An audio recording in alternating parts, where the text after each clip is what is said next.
আসসালামু আলাইকুম শিক্ষার্থী বন্ধুরা, সবাইকে স্বাগত জানাচ্ছি ব্যবসা উদ্যোগের টাইপ ভিত্তিক বহু নির্বাচনী ক্লাসে। আমরা আজকের এই ক্লাসে আলোচনা করব আমাদের ব্যবসায় উদ্যোগ বইয়ের পঞ্চম অধ্যায়, ব্যবসায়ের আইনগত দিক নামে যে অধ্যায়টি রয়েছে সেই অধ্যায়ের টাইপ 2 এর বেশ কিছু বহু নির্বাচনী প্রশ্ন আমরা আজকের এই ক্লাসে আলোচনা করব।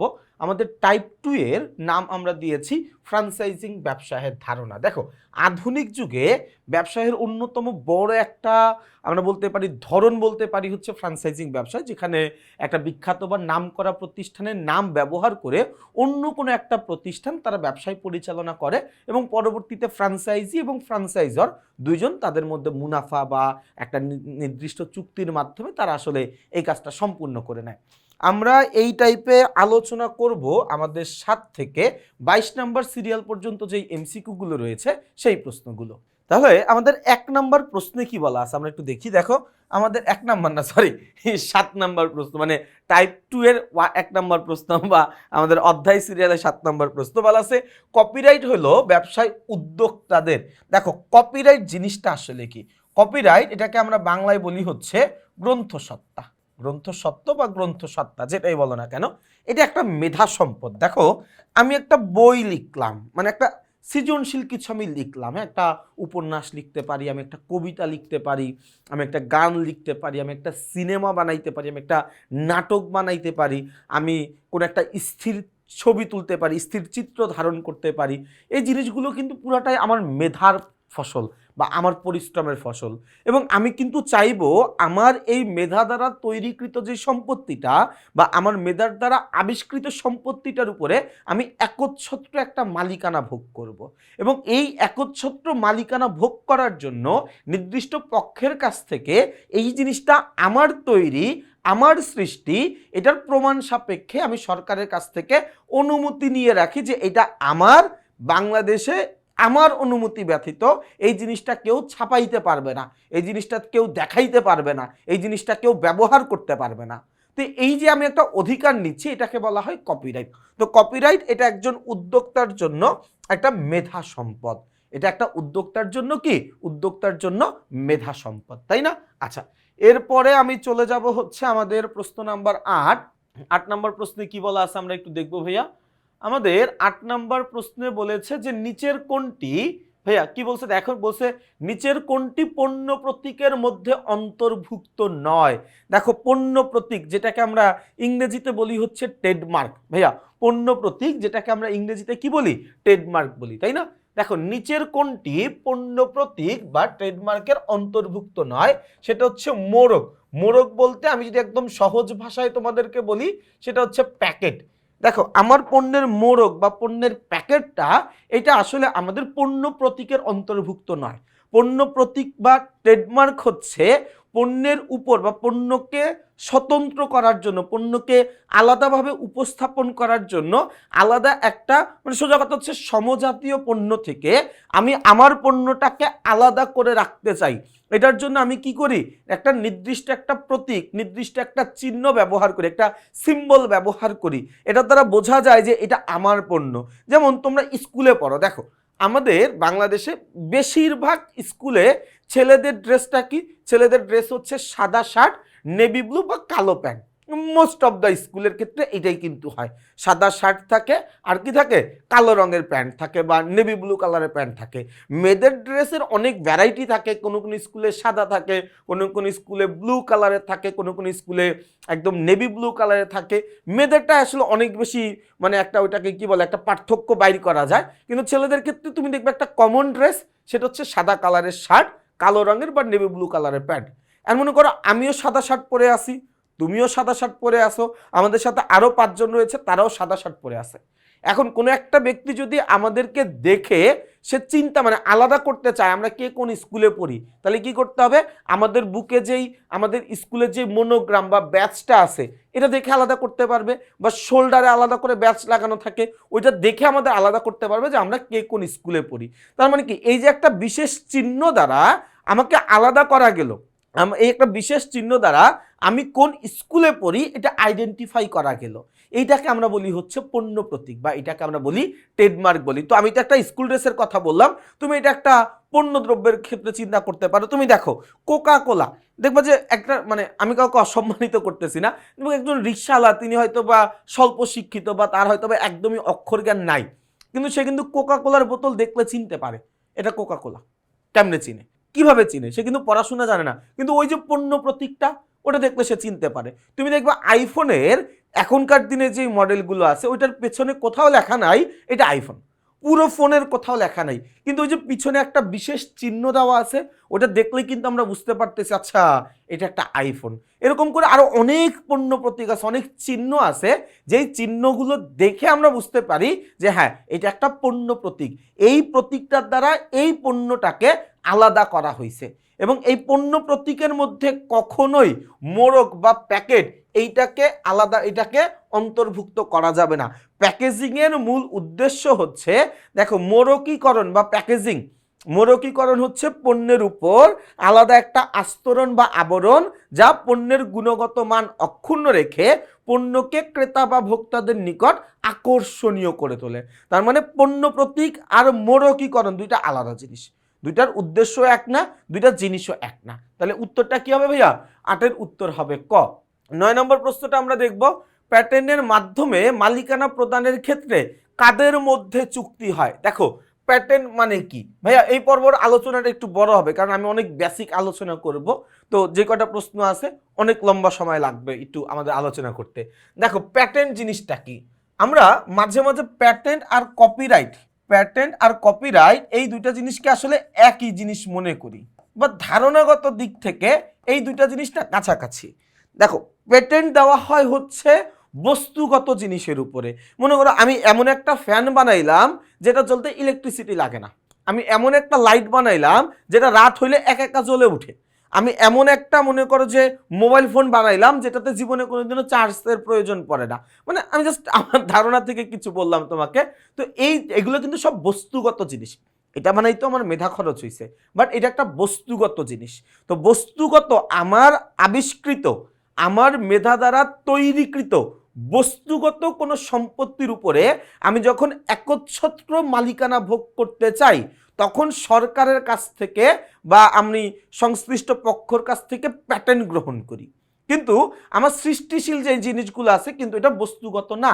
যেমন আমি একটা ছড়া লিখলাম, মনে করো আমি বললাম ওই দেখা যায় তাল গাছ, ওই আমাদের গা, ওইখানেতে বসে আছে কানাবগির ছানা, বলে আমি বলে দিলাম যে একটা ওইটা কি বলে মুরগির ছা, এটা বলে আমি একটা কবিতা লিখে দিলাম। তার মানে কি ওই কবিতাটা কি আমার তৈরি করা, তাই না? তাহলে এটা কিন্তু বস্তুগত জিনিস না।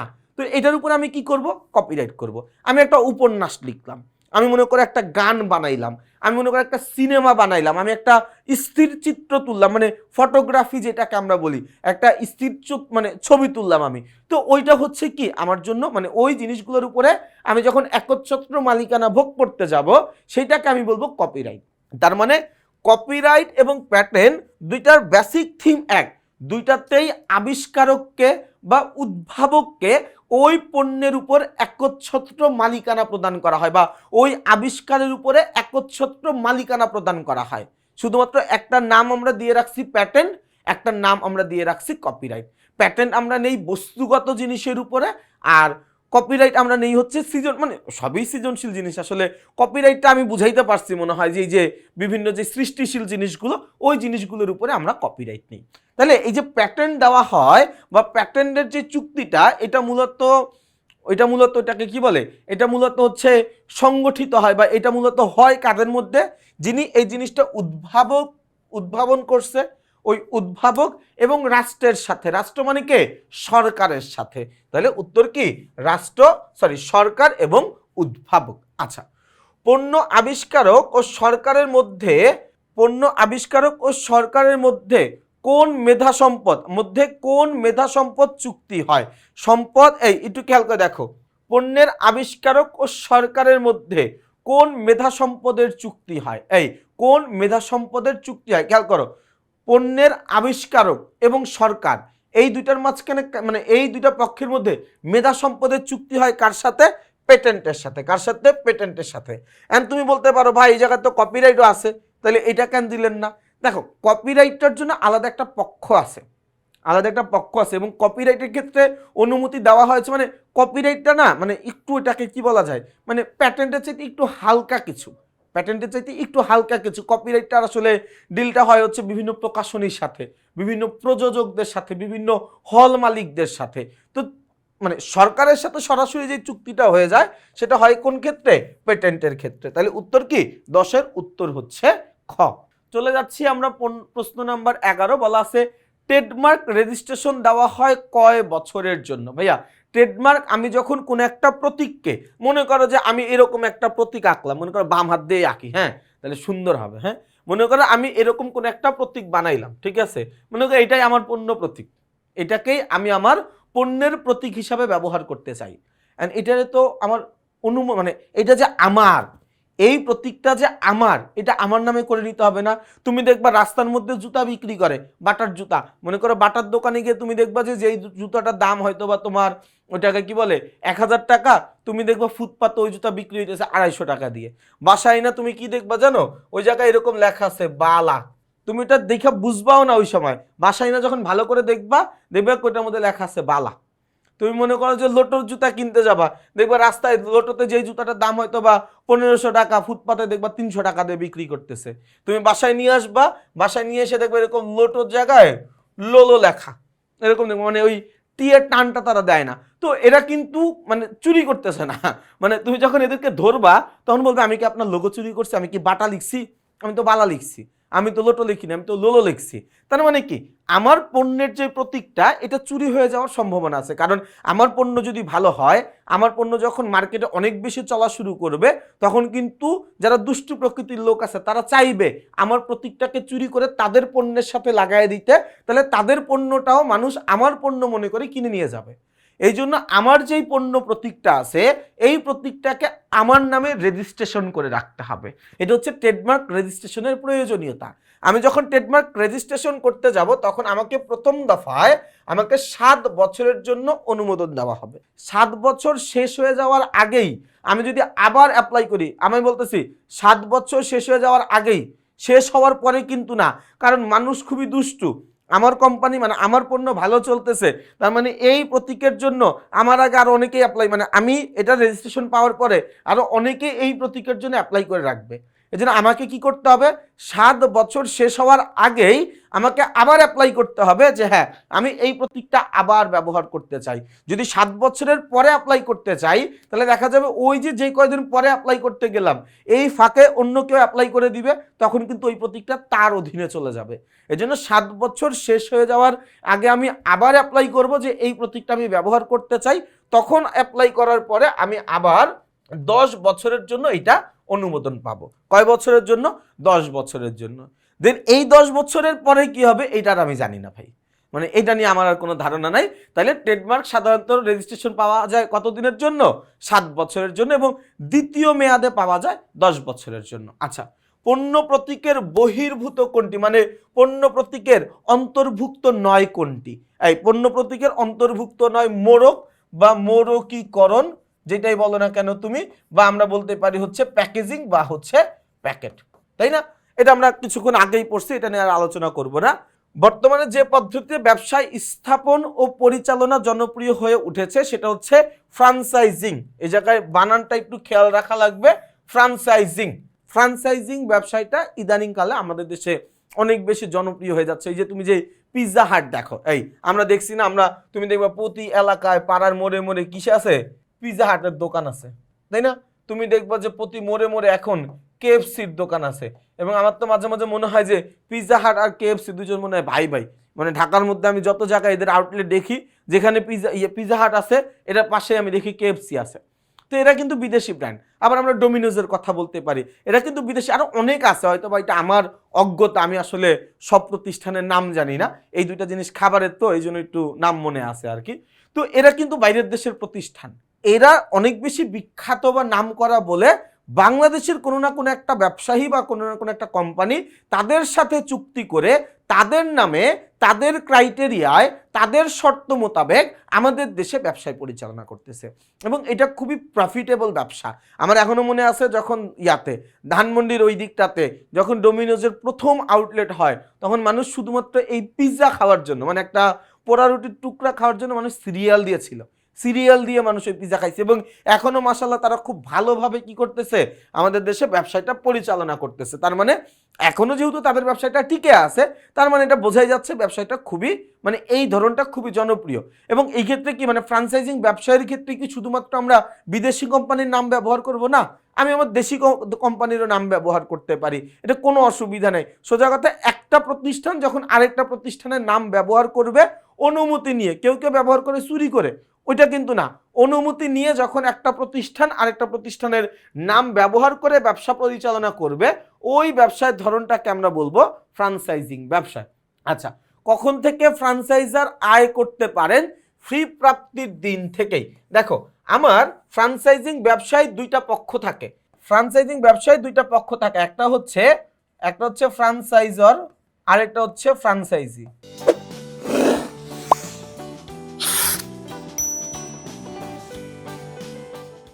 আরেকটা হচ্ছে ফ্র্যাঞ্চাইজি। ফ্র্যাঞ্চাইজরকে যার নাম ব্যবহার করে ব্যবসায় পরিচালনা করা হচ্ছে, যার নাম ব্যবহার করে ব্যবসায় পরিচালনা করা হচ্ছে, সে হচ্ছে আমার জন্য ফ্র্যাঞ্চাইজর। যিনি নামটা ব্যবহার করতেছেন তিনি হচ্ছেন ফ্র্যাঞ্চাইজি।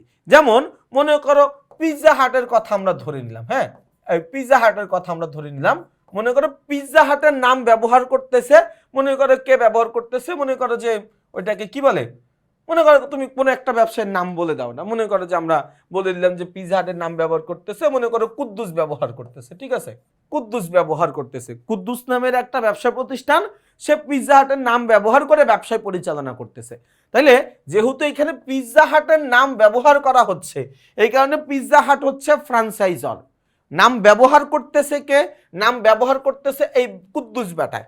তার মানে কুদ্দুস হচ্ছে কি একজন ফ্র্যাঞ্চাইজি, কুদ্দুস কি একজন ফ্র্যাঞ্চাইজি, তাই না? তাহলে ভাই তুই খেয়াল করে দেখো, তাহলে ফ্র্যাঞ্চাইজরকে যার নাম ব্যবহার করা হচ্ছে সে আয় করতে পারে কি? যেই দিন থেকে সে তার ফ্র্যাঞ্চাইজির কাছ থেকে ফি পাবে ওই দিন থেকেই তো মাশাআল্লাহ তার আয় শুরু। প্রতি বছর একটা রেভিনিউর অংশ পাবে বা একটা নির্দিষ্ট পরিমাণের অংশ পাবে, ওইটাতে চুক্তি মোতাবেক তারা একটা অ্যামাউন্ট পাবে। বাট যেদিন থেকে সে ফি পাইলো ওই দিন থেকেই কিন্তু তার আয়ের রাস্তাটা আল্লাহর রহমতে খুলে গেল, তাই না? আচ্ছা, 15 নম্বর প্রশ্ন বলেছে ফ্র্যাঞ্চাইজিং ব্যবসায় কয়টি পক্ষ থাকে? অবশ্যই দুইটি পক্ষ থাকে, একটা নাম হচ্ছে ফ্র্যাঞ্চাইজি আর একটা হচ্ছে কি ফ্র্যাঞ্চাইজার, তাই না?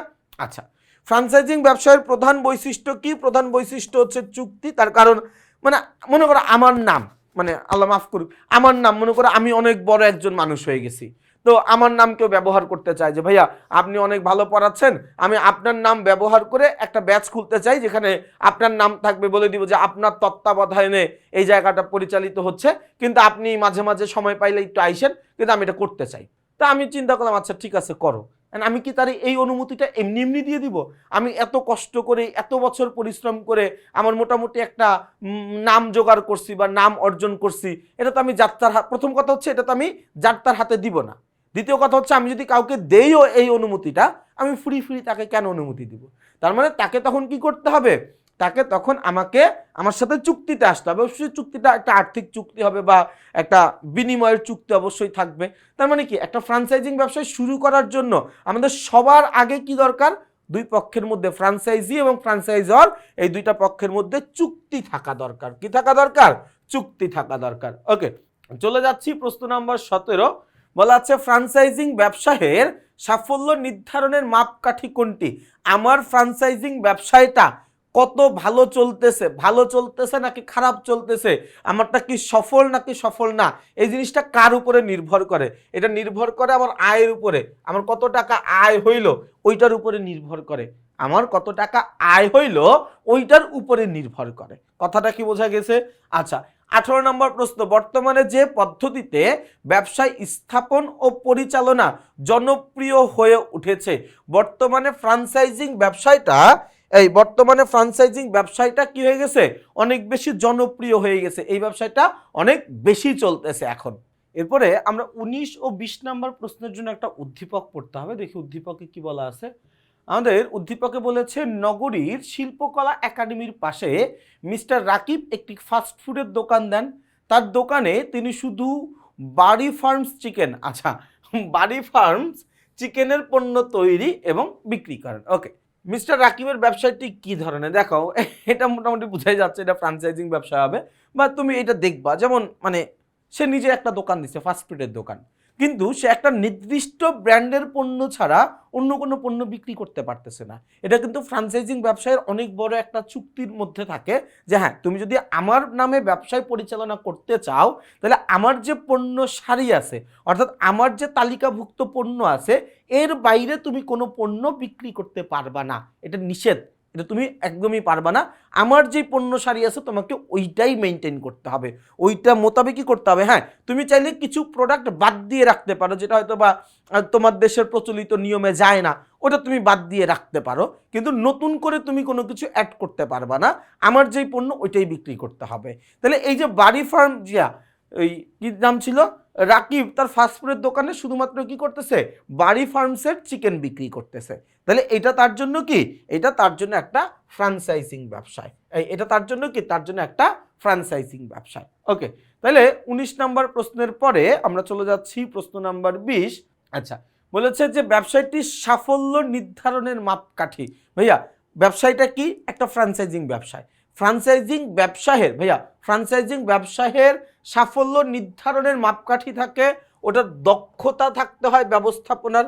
অবশ্যই তুমি দেখবা ফ্র্যাঞ্চাইজিং ব্যবসায়ের পণ্যের দাম কিছুটা বেশি থাকে, তার কারণ এখানে যেহেতু দুইটা পক্ষ মুনাফা করতে চায় তুলনামূলক একটু দামটা বেশি থাকে, তো পণ্যের উচ্চ মূল্য এবং অবশ্যই একটা ফার্স্ট ক্লাস একটা সেবা দেওয়া হয়, ফার্স্ট ক্লাস একটা প্রোডাক্ট আমাদের কাছে সেল করা হয় ফ্র্যাঞ্চাইজিং ব্যবসায়ের ক্ষেত্রে, কারণ এখানে আসলে দুইটা পক্ষের মান সম্মান জড়িত এবং এটা কিন্তু ফ্র্যাঞ্চাইজি এবং ফ্র্যাঞ্চাইজারের মধ্যে অনেক চুক্তির একটা অনেক বড় একটা অংশ থাকে যে হ্যাঁ তোমার দ্বারা আমার মান সম্মান যেন বা আমার কোম্পানির রেপুটেশন যেন কোনোভাবে প্রভাবিত না হয়, কোনোভাবে যেন মানে মানে আমার যেই একটা সুনাম আছে এই সুনামটা যেন কমে না যায়। এই কারণে এখানে আসলে মান সম্মানের পেছনে অনেক বেশি একটা ভূমিকা পালন করা হয়। তাহলে উত্তর কি উত্তর হচ্ছে 1, 2 এবং 3। 1, 2, 3 কোথায় আছে ঘ নাম্বারে, তাহলে আমাদের উত্তর হচ্ছে ঘ। চলে যাব আমরা 21 ও 22 নম্বর প্রশ্নে। কি বলা আছে ভাইয়া, বলা আছে আমেরিকার কোকাকোলা কোম্পানির কোকাকোলা পানীয় এর বাংলাদেশের পরিবেশক হচ্ছে প্রাণ গ্রুপ। আচ্ছা এখানে ফ্র্যাঞ্চাইজি কে, এখানে ফ্র্যাঞ্চাইজি কে ভাই আমরা কি শিখছিলাম যার নাম ব্যবহার করা হয় সে হচ্ছে ফ্র্যাঞ্চাইজর, যিনি নাম ব্যবহার করে তিনি হচ্ছে ফ্র্যাঞ্চাইজি। এখানে কি করা হচ্ছে ভাইয়া আমেরিকার কোকাকোলা কোম্পানির কোকাকোলা পানীয় এর বাংলাদেশের পরিবেশক হচ্ছে প্রাণ গ্রুপ, তাহলে নাম ব্যবহার করা হচ্ছে কার কোকাকোলার, তাহলে কোকাকোলা হচ্ছে এখানে ফ্র্যাঞ্চাইজর, তাহলে ফ্র্যাঞ্চাইজি কে ফ্র্যাঞ্চাইজি হচ্ছে প্রাণ গ্রুপ। আমার প্রশ্নে জিজ্ঞাসা করা হয়েছে এখানে ফ্র্যাঞ্চাইজি কে, ফ্র্যাঞ্চাইজি হচ্ছে প্রাণ গ্রুপ। বলা আছে কোকাকোলা কোম্পানি হলো কোকাকোলা কোম্পানি হচ্ছে ফ্র্যাঞ্চাইজর কারণ তার নাম ব্যবহার করা হচ্ছে। এই এমসিকিউটা কিন্তু আসে কে ফ্র্যাঞ্চাইজি কে ফ্র্যাঞ্চাইজর, ওই সৃজনশীল তুমি পাবা গ আর ঘ নাম্বারে। মনে রাখবা যার নাম ব্যবহার করা হচ্ছে ভাইয়া যার নাম ব্যবহার করা হচ্ছে সে হচ্ছে ফ্র্যাঞ্চাইজর, যিনি নাম ব্যবহার করছেন তিনি হচ্ছে ফ্র্যাঞ্চাইজি। কথাটা কি বুঝাইতে পারছি ভাইয়া? তাহলে দেখো আমরা কিন্তু টাইপ 2 খুব বিস্তারিত আলোচনা করেছি, সময় নিয়ে আলোচনা করছি। আমি আশা করছি যে এই আলোচনার মাধ্যমে তোমরা অনেক বেশি উপকৃত হয়েছো এবং এই ক্লাসটা তোমাদের সবার কাছেই ভালো লেগেছে। তোমাদের সবাইকে শুভকামনা জানিয়ে আমি আমার আজকের এই ক্লাসটা শেষ করছি। ইনশাল্লাহ আমরা আগামী ক্লাসে আমাদের যে টাইপ 3 রয়েছে টাইপ 3 নিয়ে আলোচনা করব। সবাই ভালো থাকবা, সুস্থ থাকবা, আমার জন্য বেশি করে দোয়া করবা। আসসালামু আলাইকুম।